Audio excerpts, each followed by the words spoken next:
At 5 from the NBC 10 Many Watchers, coffee concerns. A devastating coffee bean disease hundreds of miles away could soon affect your cup of joe. Tonight, the U.S. government is sinking millions into plans to save the coffee industry and keep your costs down. Yeah, you don't want to mess with people in their coffee, No. right? We know that firsthand. NBC 10 Money Watcher Allison Bologna spoke with several local roasters to find out what kind of impact this problem could have on your wallet. Allison? Dan, it's impacting coffees, especially those that are imported from Guatemala, El Salvador, Panama, and Costa Rica, all hard hit with coffee crops being wiped out. This is a major devastating problem for the coffee industry.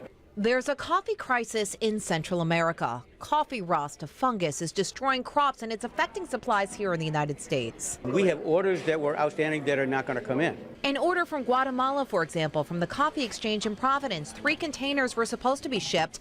Now it's down to 1. Because of this, have you had to hike up the prices of your Latin American coffees? We've had to raise some prices, yeah. The U.S. government is trying to help. So are nonprofits like this one, which aim to support coffee farming families. There are estimates that the fungus has already caused more than $1 billion in damage. A lot of our coffee comes from smaller farms, and this strain of disease is attacking Arabica plants, which are the high altitude small farms that we buy from.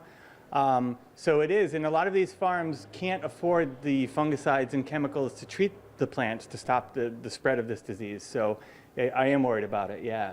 The weather and environmental conditions haven't helped either. A lot of the extreme weather conditions, either on the wet side or the hot and dry side, have had a big impact on the spread of the disease. The owner of the coffee exchange wants to see farms supported and resilience programs for the crops established and funded. So does the owner of Dave's Coffee, who suggests that you can do your part too to help. I think just keep supporting the coffees that you love. Keeping the money flowing and going back to the farms and helping the smaller farmers to invest in their crops and help find a solution to the problem is important.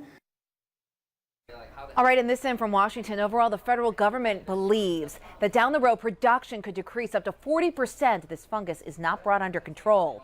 Allison Bologna, NBC 10 News.